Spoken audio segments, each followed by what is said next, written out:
กว้างคักบาทนี่ช่วงยามแรงคักเนาะจอดรถได้ฮอด3-4 คันพูสั่งมาแบบพอดีพี่น้องเอ้ยเครื่องของคันบ่พอมันสั่งใหม่ลืมจดเลยนะเมื่อเช้าโดยมือนั้นนะแค่มาเบิ่งของคนเบิ่งของรายการนึงซื้อมาเพิ่ม1,000 กว่าพี่น้องเอ้ยเล็กนี่ดำแบบดำเหลื่อมๆพี่น้องเอ้ยดำเงาเนาะสั่งรถสั่งเอาแบบดำเงางามเลยพี่น้องเอ้ยเอาผู้แหละวันค้านผู้แหละพ่อกัน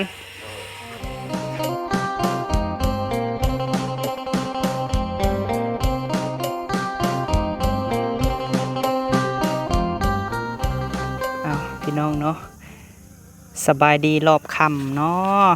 เป็นไผเนาะมายืนค่ำแอวเบิ่งผลงานเจ้าของนี่สบายดีเด้อสร้างเด้อโดยเอาพี่น้องเอ้ยกับทักทายสบายดีช่วงแรงๆพี่น้องเอ้ยเบิ่งเนี่ยคัดอันนั้นนี่ก็ได้คัดเทือนบ่พอมีกะว่าสิทาสีพี่น้องเอ้ยคอยเฮ็ดไปเมื่อยจนเศร้าพอดีค่ำๆเนาะมาถ่ายคลิปให้ทางแม่เบิ่งสะก่อนพี่น้องเอ้ยแม่บิงพอเพชรเนาะเพิ่นบ่ได้เห็นลายมืออะไรพี่น้องเอ้ยเปิดภาพก็เอาบินมาอ้างเราได้สร้างรถเอ้ย อันนี้บินไปซื้อ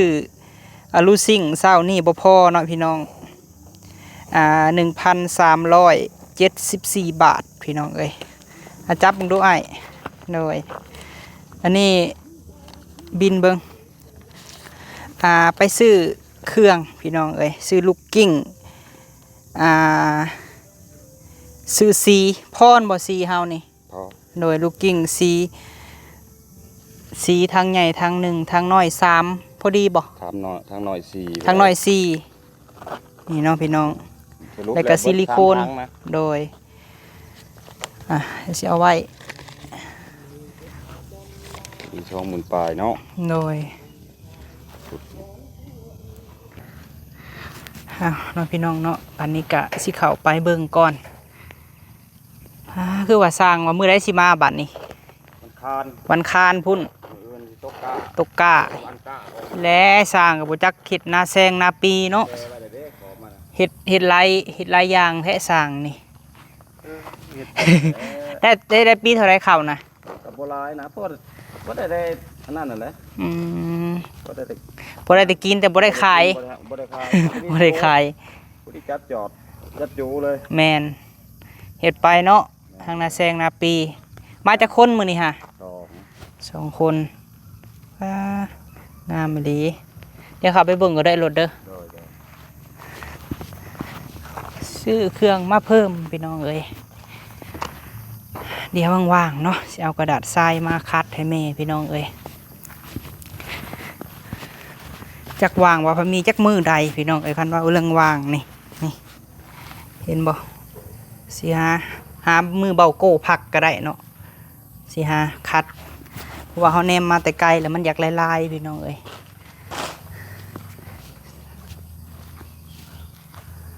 ยังแต่ท่านละลบบนต่อหั่นเนาะป้า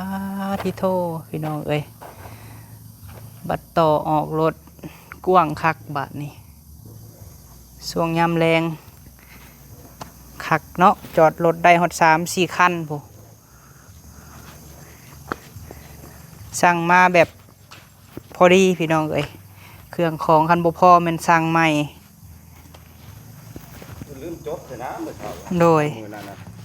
แค่มาเบิ่งของคนเบิ่งของรายการนึงซื้อมาเพิ่ม1,000 กว่าพี่น้องเอ้ยงามสีนี่ดำเงาเนาะสร้างรถยังแต่พันลบตัวนี้บนต่อนี่แหละพี่น้องห้อยบนต่อนี่เนาะสร้างวานเข่าก่อนถือว่าไวเติบพี่น้องเอ้ยไวเด้นี่ผู้เดียวโอ้เริ่มคืบหน้าแล้วบาดนี้แล้วแหละพี่น้องใกล้แล้วนี่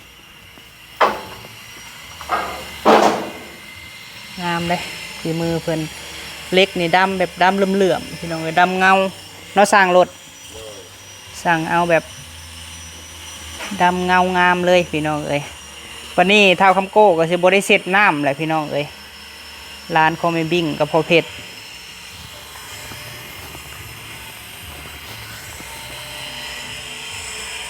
นี่เพิ่นยังสิแปลงใหม่เนาะจังหน่อยเพิ่นสิว่าโอ้คืออันนี้ยังสิอันนั้นออกมาอยู่พี่น้องเอ้ยบอนเอาลูซิ่งมันว่ำเข้าเนาะไอ้รถเนาะยังสิเอาออกมาอยู่แม่นบ่บอนที่ว่าว่ำเข้านี่นะโดยเพราะว่าเอาชุมเฮาสั่งมานี่นาสุดเด้พี่น้องเอ้ยเห็นบ่นี่นาสุดในห้านเลย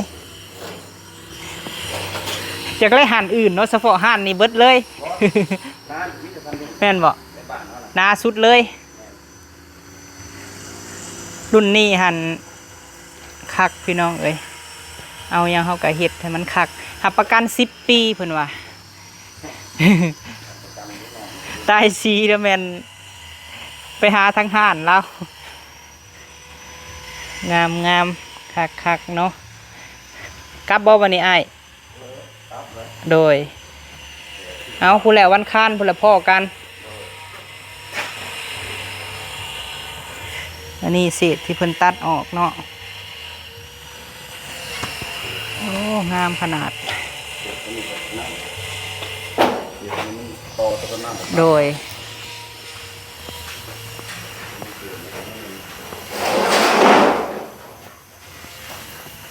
พอมีกับท่านล่าพอน้ำพี่น้องเอ้ยมาเลยคัดอันนี้คัดเฮือนว่าสิทาสีไปทีละหน่อยมุงเรียบร้อยเนาะแทงน้ำแทงในอันนี้อ้ายเพิ่นออกแบบให้หางลิ้นพี่น้องเอ้ยได้ทังได้ออกมาใส่นี่คือสิคักเนาะสร้างรถทังตกกับพอดีใส่นี่แหละพี่น้องเอ้ยหางลิ้นงามยอมหับฝีมือเพิ่นพี่น้องเอ้ยสร้างนี่เฮ็ดงามแฮง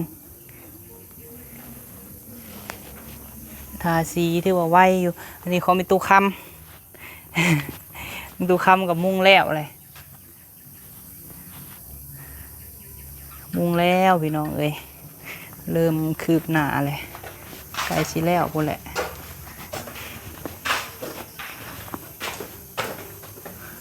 เข้าห้องน้ำก็สบายบัดนี้ฝนบ่ฮัมฝนตกนี่รีบเข้าเลยอันนี้ห้อยอันต่อพี่น้องไอ้คักได้เนาะสีเดียวกันเลยกับแทงน้ำ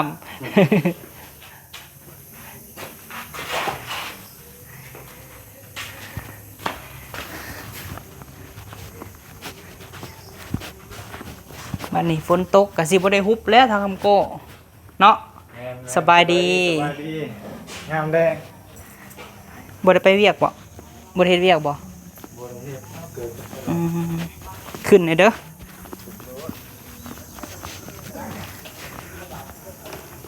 เดี๋ยวสิขึ้นเบิ่งทั้งเทิงก่อน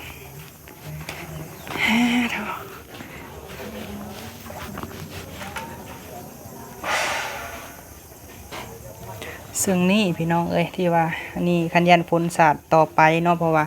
บ่พอมีก็ได้เว้ากับแม่แล้วว่าเฮาต้องใส่ผ้ากางแดดกางฝนหันเนาะอันนี้สีมันลอกมันบ่โก้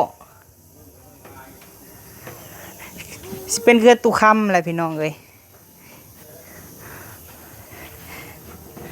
ได้จังหน่อยเพิ่นว่าแป้นเป็นหยังว่าสิว่าเนาะแท้สีลอกพี่น้องเอ้ยแดดนี่แหละส่องมาใส่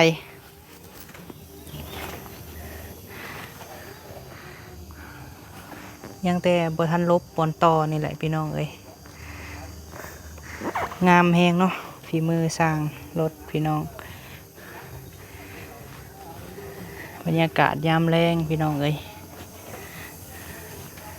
มันแดดถึกแหละสีมันก็ลอกเนาะมุมนี้เขาก็ใส่ผักกั้งเอ้าพี่น้องเอ้ยว่ากับแม่แล้วแหละแต่สิถามราคาก่อนเห็นรถเพิ่นมาแล้วสิสั่งพี่น้องเอ้ยถ้าคือแดดแบบซี่เขาก็เอาลงเอาขึ้นพี่น้องเอ้ยถ้าว่ามีฝนฟ้าลมฝนตกมาเขาก็เอาลงหั่นนะเพราะว่าใส่ไว้ก็ดีคือกันเพื่อแป้นเฮาเนาะเพราะว่าบ้านเฮาสไตล์บ้านไม้พี่น้องเอ้ย ให้บรรยากาศยามแรงนี่คักได้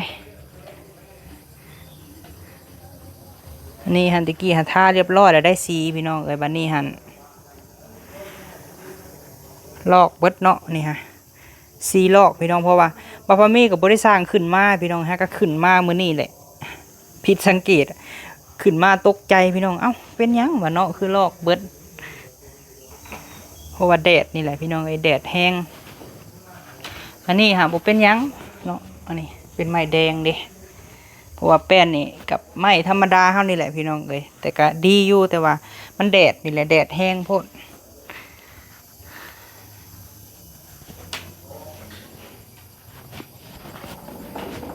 นี่ข้างนี่เนาะฝนบ่ถือกะบ่เป็นหยังพี่น้องเอ้ยไม้นี่ก็งามคือเก่าเห็นบ่สีนี่งามเพราะว่าฝนหรือว่าลมนี่ช่วงนี้มันบ่คือแต่ก่อนพี่น้องไอ้คำว่าฝนตกยามใดลมเปียกเบิดแถวนี้น่ะไหลเฮาลงตารางพุ่นอันนี้เฮาก็ใส่ม่านเอาเนาะม่านกันแดดกันฝนบรรยากาศตอนแรงๆพี่น้องเอ้ยพูดแล้วเนาะตูบน้อยเบาพอมีพี่น้องเอ้ย เบิ่งผลสำเร็จหมู่ไปก่อนพี่น้องเอ้ยเฮาก็คอยเฮ็ดไปเฮือนสาวนี่เพิ่นก็ซื้อดินตอกมาเนาะพี่น้องกว้างเลยหลังนี้เพิ่นก็ไก่เบาพอมีเลยพี่น้องเอ้ยนี่ก็สวนเพิ่นปลูกมะพร้าวมะพร้าวเพิ่นออกมาเสาร์อาทิตย์พี่น้องเอ้ยพูดแหละเนาะเฮือนบ่พอมีกับพี่น้องเอ้ยจังไดกะฝากให้เด้อป้าลุงเอ้ยฝากเป็นกำลังใจให้นี่คัดเองเห็นบ่มือเปื้อนเบิดคัดแต่สิทาสีพี่น้องเอ้ยนี่ก็ทะละอัดซ้ำบ่พอมีก็เห็นบ่นี่นี่ซึ่งนี่แหละพี่น้องนี่เนาะ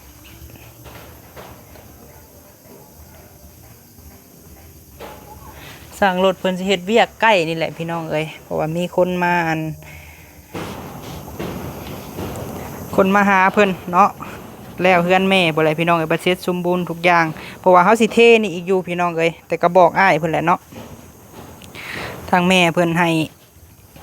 เทพี่น้องเอ้ยผู้อันนั้นกันแดนเฮาอยู่พุ่นเด้อแม่บิ่งเอ้ยเขตแดนเฮาอยู่พุ่นถ้าแม่เทนี่ก็ได้เนาะเพราะว่าข้างนี้มันฮอดแต่ข้างนี้พี่น้องเอ้ยหินทรายเฮาก็ยังหน่อยนึงนี่แหละพี่น้องเอ้ยหินยังอยู่แต่ว่าทรายเบิดแล้วเนาะคันสั่งก็สั่งมาแนวละครึ่งเพราะว่าได้ยินแม่เพิ่นว่าเนาะก็พอถ้าแล้วต่อกระเทิบนี่ออกพี่น้องเอ้ยก็สิให้สร้างเพิ่นเทพื้นนี่เลยเห็นบ่อันนี้มันแบบ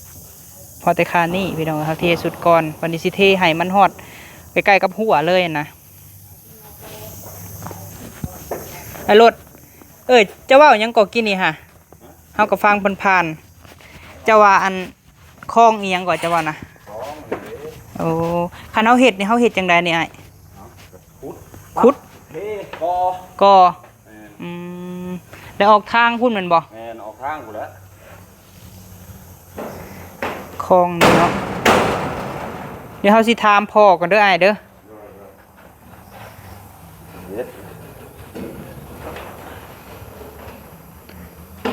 ต้องเห็ดแน่นอนและคลองนี่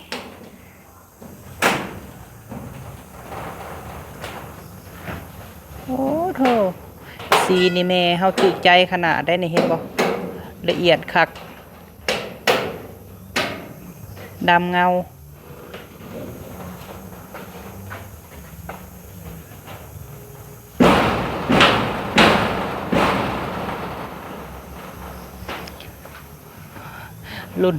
รุ่นนาคัก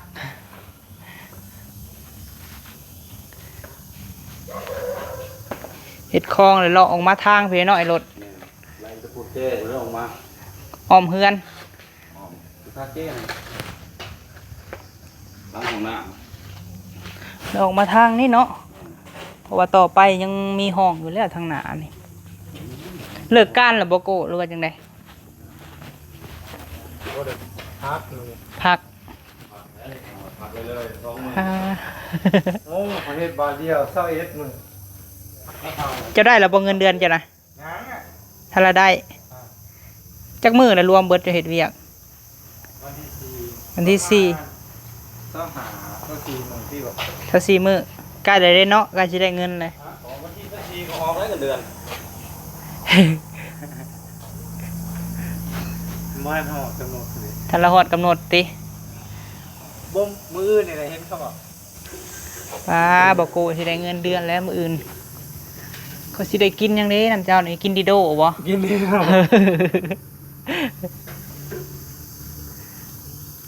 ค่อยคิดว่าจะไปอันนั่นได้จะตัวค่อยแสดงว่า ตัวเนี้ยกับไปอันนี้โหแต่ว่ามันคนละบอลนั่นสิมันหลายบาทเนาะผู้บอกเขาก็บอกว่าละเอียดด้วยกัน ไปมาแล้วบ่ ไปมาแล้วไปเมืองสองขวด อืมงามอยู่บ่โก ฮะ งามอยู่บ่ งามสร้างแล้วย่องสร้างได้ไร โอ้สร้างกะ สร้างที่ พอเพชรเพิ่นฝากความมาย่องอยู่ งามเพิ่นว่าพี่มือบ่ได้ธรรมดาพี่น้องเอ้ยเจ้าก็สิบ่ได้กวดน้ำแล้วบัดนี้คันฝนตกนี่ วัดมันสาดมันเท่าวันนี้คือเก่านี่ บ่แล้วเฮาใส่ม่านเด้ ทำมาทาคนน่ะเพื่อว่าโอเคแบบนี้คนจิตโตเลยเป็ดเอาลง ฝนตกก็เอาลงเนาะโกเนาะ คนนั่นเลย แต่ว่าศาสตร์ก็ศาสตร์มุมนี้แต่ว่ามุมนั้นน่ะบ่ศาสตร์ความหมายนะ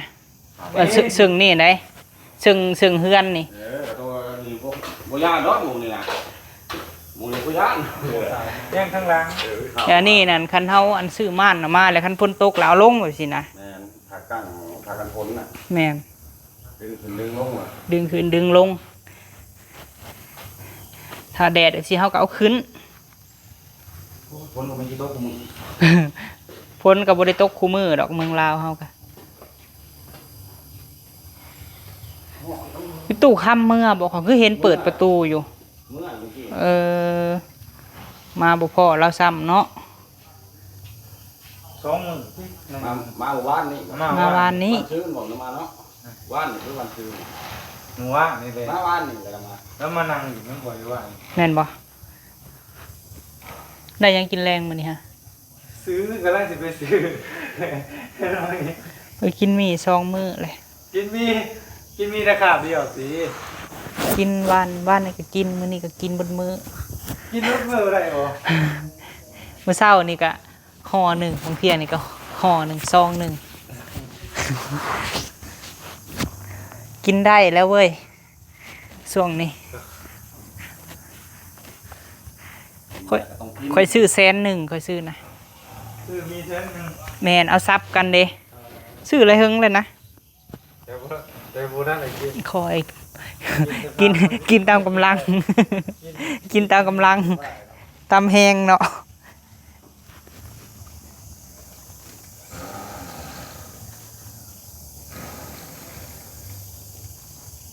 ป้างามขนาดสร้างรถเลยให้คะแนน1,000เลย1,000%เลยผู้เดียวเราก็ถือว่าไวได้นี่ ไปพวกนึงนี่ซื้อน้ำมันเบิดเท่าไหร่5แสน ไผชิมเจ้านะ หาแกนกระบอก เออ มากกระบอก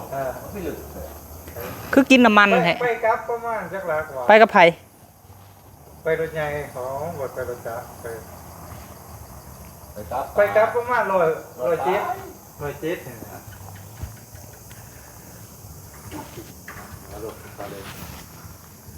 เขาไปถิ่มเกือบอยู่ซะหรือเขาบริใส่มาบอก ได้ เออ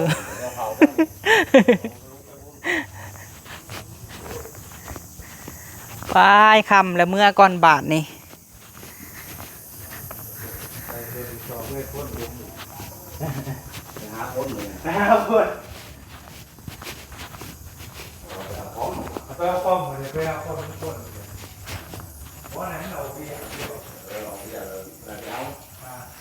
ไปเนาะถ่ายให้พ่อแม่เบิ่งประมาณนี้แหละคันสร้างบ่อยู่กับเท่าโก้บ่อยู่มื้อนี้คือสิบ่มีแนวเว้าผู้เดียวแหละ คนเก่งเนาะถ่ายคลิป20ปลายนาทีเว้าผู้เดียวสาเหตุที่ถ่ายยาวนี่เพราะว่าที่จริงก็10นาทีก็ลงได้ดอกแต่ว่า วิวห้อง ใต้จะบ่ได้ใต้สิ ฮะ บ่ได้ใต้ Wi-Fi บ่ได้เป็นหยัง ซ้ายเข้าว่าซ้ายมันขาก็ยังขามันตัวนอกบ่ แม่นของเจ้าบ่ ขาดมันมีหรือคนละสาย คนละสาย มีสายน้อยดึงมาเลยหรือเปล่า เอ้ยมีขาที่แล้วหนองเลยจ้ะ คือว่าเป็นคือว่ามันมีสายใหญ่เนาะ น้อยแล้วนี่สายนี่ นี่แค่นี้ตัวนี้ ก็มาตามหลักไฟนั่นแหละไปเมืองก่อนเด้อซะเด้อ ก็สิไปจอดอยู่ใส่ อันนี้เนี่ยแผ่นลบเนาะอันนี้เนาะ เข้าแล้วมาจะมุดนี่ ไปมาเฮ็ดเวียกต่อก่อนพี่น้องเอ้ยบาทนี่เนาะขอบคุญขอบคุณหลายๆเด้อพ่อกับแม่นี่แหละมื้อนี้ก็มาสร้างเครื่องเพิ่มพี่น้องเอ้ยซื้อสีซื้อน่ะก็ 2,000 กว่าเนาะแล้วก็มีบินมื้อเช้านี้อีกก็1,000 กว่าดินตอนนี้หั่นใครอยากได้ก็เอาเด้อพี่น้องเด้อสั่งจองมาได้ ยังบ่มีคนเอายังว่างเนาะใกล้กับเพื่อนแม่นี่แหละนี่ใกล้กันเลย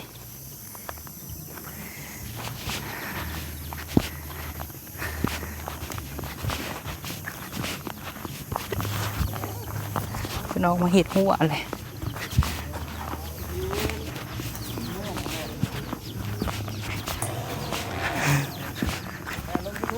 แม่น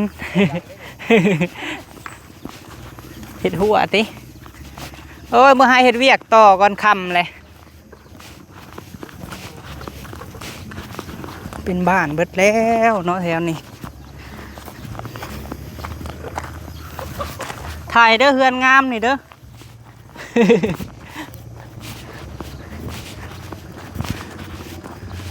ว้าเฮือนเพิ่นงามเลยพี่น้องเอ้ยแน่เฮือนเฮากะงามคือกันพี่น้องเอ้ยเพราะว่ามีต้องให้ความหวังเจ้าของเนาะร้อยพุ่นแหละพี่น้องเอ้ยบ่มีภัยให้ความหวังเฮาเท่ากับเฮาให้ความหวังเจ้าของเนาะพี่น้องเนาะโดยไปขอบุญขอบคุณเด้อพ่อแม่ทุกท่านเนาะที่ให้กำลังใจบ่าวพามีพี่น้องเอ้ยแต่ต้นจนจบแล้วก็บ่ข้ามโฆษณาเนาะพี่น้องเนาะขอบุญขอบคุณที่เป็นกำลังแห่งใจให้บ่าวพามีพี่น้องเอ้ย